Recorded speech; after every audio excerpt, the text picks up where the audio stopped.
ढोलकपुर में ठीक रात के 8 बज चुके थे। जैसे ही घड़ी की सुई 8 पर आई, एक अजीब सी हलचल शुरू हो गई। पूरे गांव में रोज की तरह एक साथ कई घरों की डोरबेल बजने की आवाज गूंजने लगी। टन टन, ये आवाज डर पैदा करने वाली थी। वैसे ही सभी लोग जल्दी जल्दी अपने घरों के दरवाजे अंदर से बंद कर रहे थे।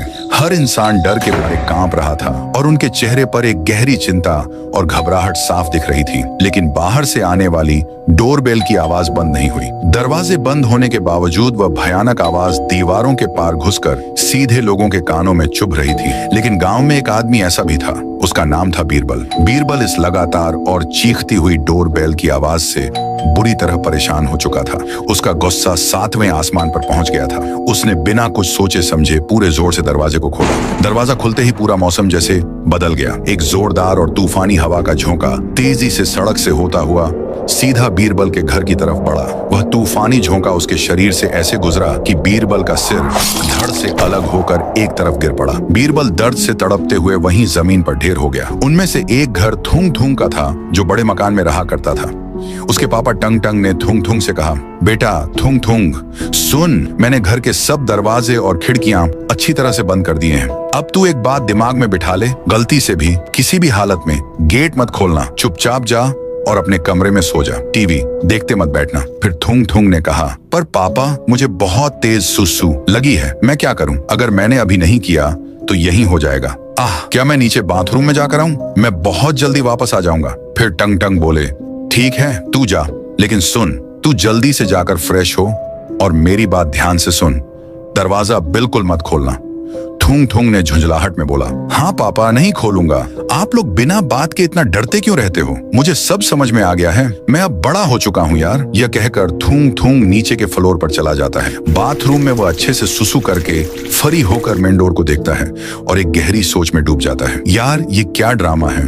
हर रात 8 बजे ये बेवजह का खौफ।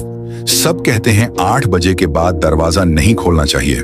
साला, अब तो मैं देख कर ही रहूंगा कि आखिर 8 बजे के बाद दरवाजा खोलने पर होता क्या है।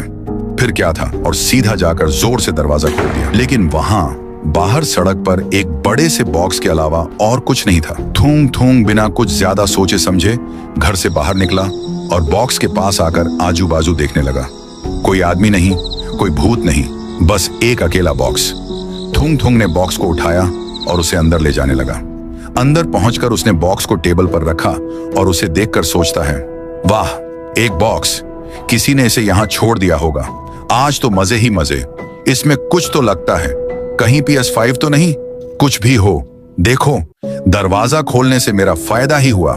थुंग थुंग ने जैसे ही बॉक्स खोला, फिर वही अदृश्य हवा तेजी से जाकर थुंग थुंग के घर में घुसती है और सीधा थुंग थुंग के बदन से जा लगती है और पलक झपकते ही थुंग थुंग का भी सिर धड़ से अलग हो गया। वह खौफनाक हवा और भी ज्यादा स्पीड से ऊपर की ओर भागी और सीधा टंग टंग और उनकी पत्नी के बदन से जा टकराया और पल भर में उनका भी सिर कट जाता है।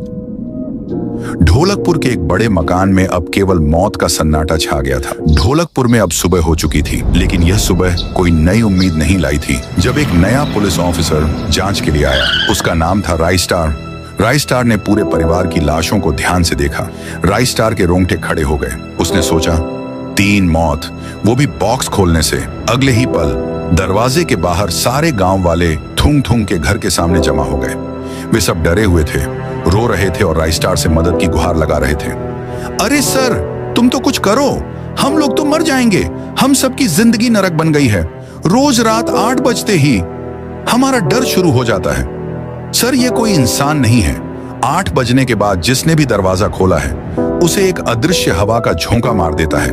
5-6 लोग मारे जा चुके हैं। तुम जैसे ऑफिसर रोज आते रहते हैं, लेकिन सब डर के मारे भाग जाते हैं। कोई कुछ नहीं करता। बस तुम ही हमारी आखिरी उम्मीद हो बेटा, हमारी रक्षा करो। राइस्टार ने वचन देते हुए गर्व से कहा, गांव वालों, मैं तुमसे वादा करता हूं, मैं तुमको इस समस्या से छुटकारा दिलाऊंगा। यह मेरा कर्तव्य है और यह मेरा वचन है। मैं भागने वालों में से नहीं हूं। तुम लोग चिंता मत करो, मैं इस रहस्य को सुलझा कर ही जाऊंगा, चाहे इसके लिए मेरी लाश ही यहां से क्यों ना निकले। राइस्टार का साहस और चुड़ैल का सामना ठीक रात के 8 बजे बजते ही वही चिर परिचित दहशत भरी डोरबेल की आवाज पूरे गांव में एक बार फिर गूंज उठी। लोग रोते हुए दरवाजे बंद कर रहे थे उनके चेहरे पर वही पुराना डर था, लेकिन राइस्टार नहीं डरा। वो सीधा मेन डोर की तरफ बढ़ा और दरवाजा खोला। बाहर सड़क पर वही बड़ा रहस्यमय बॉक्स रखा हुआ था जो थूंग थूंग को मिला था। राइस्टार ने मन ही मन सोचा, अरे ये तो वही बॉक्स है, बिल्कुल वही जिसे मैंने वारदात की जगह पर देखा था, और थूंग थोंग इसी के वजह से मारा गया था। अभी देखता हूं कि तुम क्या करते हो। ये सोचते हुए राइस्टार बॉक्स के पास गया और उसे उठा लिया। वह जानता था कि वह खतरा मोल ले रहा है, लेकिन उसने हिम्मत नहीं हारी। वह बॉक्स को घर के अंदर ले आया।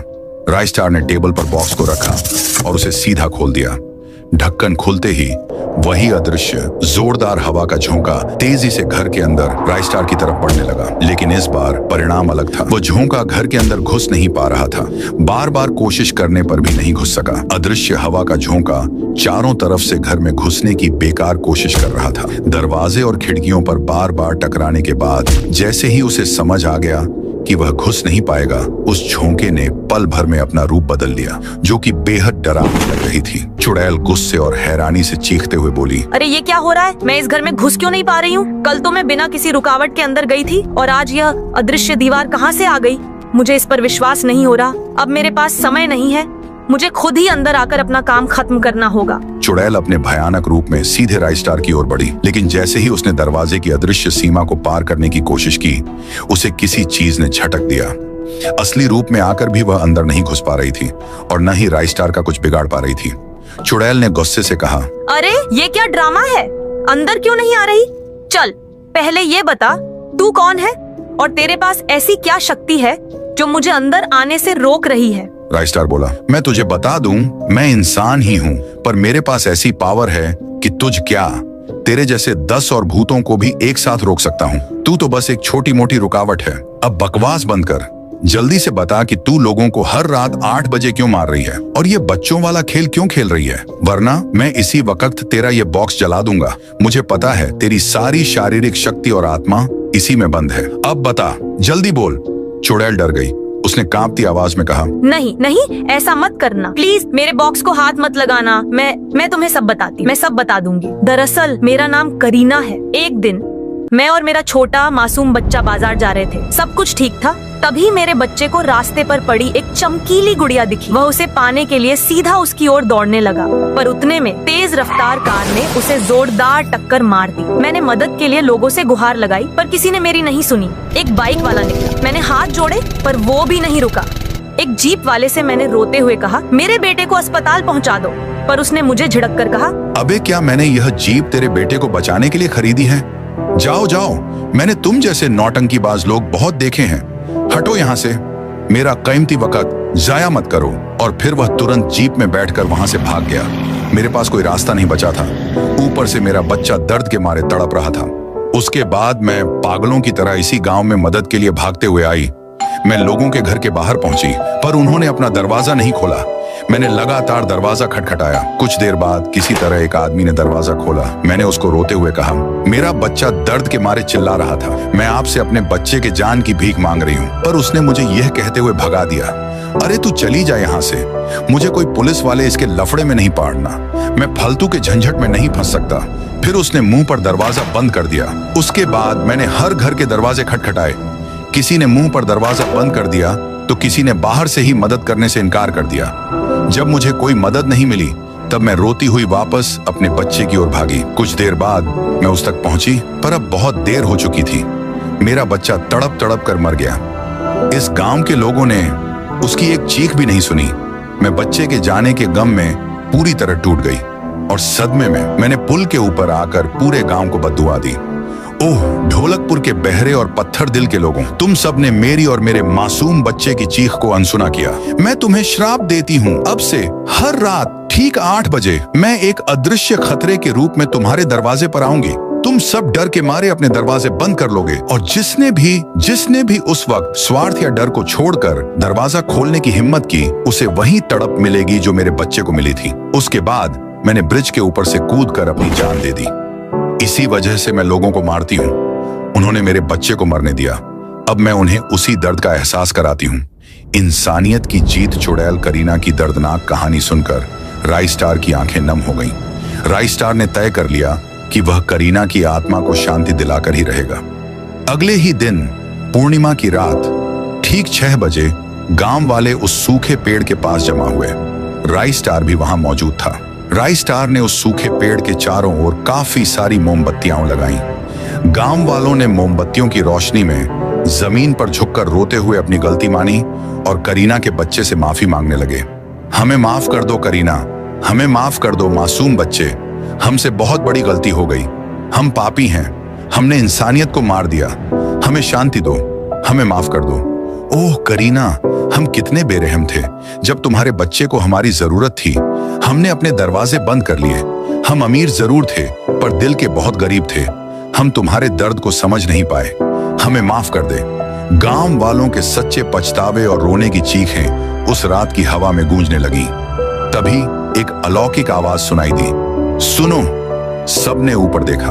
वह कहने लगी, मैं अब तुम सबको माफ करती हूं, लेकिन तुम सब वादा करो कि अगली बार से मेरे जैसा बर्ताव कभी नहीं करोगे।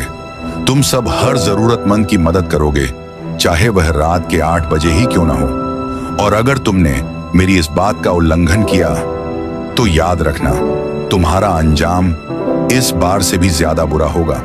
और उस रात के बाद ढोलकपुर में कभी भी 8 बजे के बाद डोरबेल की कोई आवाज सुनाई नहीं दी। लोग खुशी से झूम उठे। उन्होंने राई स्टार का जोरदार नारा लगाया और उसे अपने हीरो का दर्जा दिया। राई स्टार ने ढोलकपुर को केवल एक चुड़ैल से नहीं बचाया, बल्कि उसे इंसानियत का पाठ पढ़ाया। तो अगर आपको राई स्टार का यह साहस और न्याय पसंद आया हो तो एक लाइक और सब्सक्राइब जरूर करना।